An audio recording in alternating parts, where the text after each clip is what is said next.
So today's video is about Harbor Freight tools, hand tools specifically.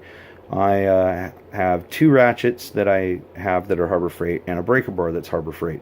And I'm going to kind of go over them, the pros and cons, and let you make your own decision if you would want to buy them or not. So let's start off with the breaker bar. First I'm going to show you the Mac equivalent. This is my Mac breaker bar. It's quite long. It's all steel. There's no rubber handle. But it is a monster. Works great. I've never been able to bend it, break it, or hurt it in any way, shape, or form. I've used this thing a ton, and it has been my right arm at times. So this right here was quite expensive because it's, well, Mac tools. Very expensive. But let's go and move on to the Pittsburgh equivalent, shall we? It's a little bit longer. I haven't been able to break it yet, and it has a rubber handle. So far, so good, but let me show you a couple of the differences. That way you can make your own decision. Now, if we compare the two, this one, the Pittsburgh one, no, sorry, wrong one in my hand. This, the Pittsburgh one, is probably $100 cheaper than the Mac, but you can see right away some differences.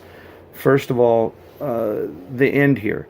Obviously the end on the Mac is going to be stronger than the one on the Pittsburgh because, well, this is just chromed steel and this one's hardened. I can already see a problem. I'm going to show you the hardened steel one.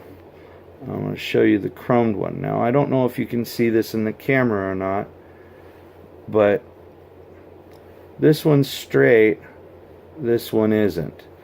I don't know if it was made that way or if I've bent it. I'm not sure. But I see a negative there. But realistically, I haven't bent it or broken it yet.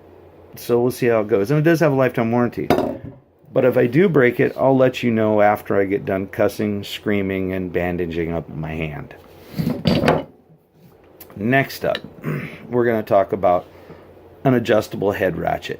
This is my Mac, another Mac product that I have. This thing has been just wonderful to me. I have beaten the you-know-what out of it, and I use it a lot.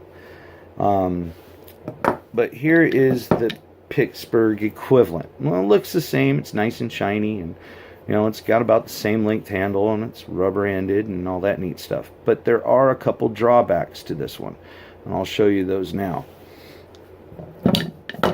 First of all, the Mac, with it having an adjustable head on it, there's actually an indent ball right there, and the head is grooved, so you get positive locking, or not really locking, but positive movement. So like if you put it in that position, you wiggle it, it doesn't move. Now, the problem I see here with the Pittsburgh is there is no indent ball or grooving. So if you get it in a position, it might not stay in that position, especially after the head gets worn in. That's one drawback that I can see. Another thing that irritates me, and it's not really a drawback, but it does irritate me, is that the on off on this one here, that's on, that would be off, is the opposite on the Pittsburgh. That's off, or that's on, that's off. So I'm going to move on to the last ratchet that I bought. Now this one here is a snap-on. You know, you cannot get any better than snap-on tools. This is just my standard reach ratchet. Again, a tool that's been with me a long time. Haven't been able to break it yet or anything. Good ratchet. Here is the Pittsburgh equivalent.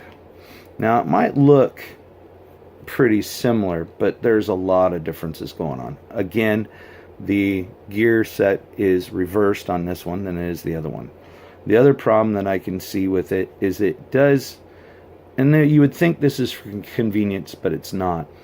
This has got a push button to release your socket, which annoys the crap out of me. But, you know, some people like that. Here's the problem I see. That also means that the head is hollow. So you're going to break it. Another thing too is if you look at the covers between the two, you can already tell just by looking at how much material there is. The gear set in this one's going to be stouter than this gear set just by looking at the head itself. Then there's one other problem. I wonder if you can see it in the video. Watch the handle. Yeah, I've bent it. This thing's not that old, and you know, I wanted to see how well it would perform, and as you can see, I have bent it. So, are Pittsburgh Harbor Freight ratchets worth it? Well, for a professional, probably not. For somebody that tinkers in the garage, yeah, why not?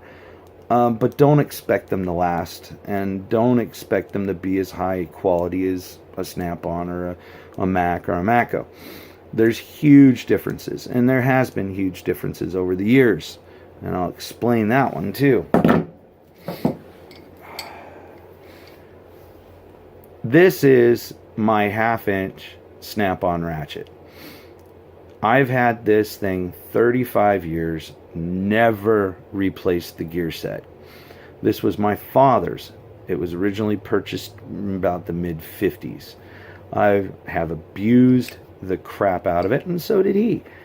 And this thing's just been like a Swiss watch. It just keeps on going and going and going.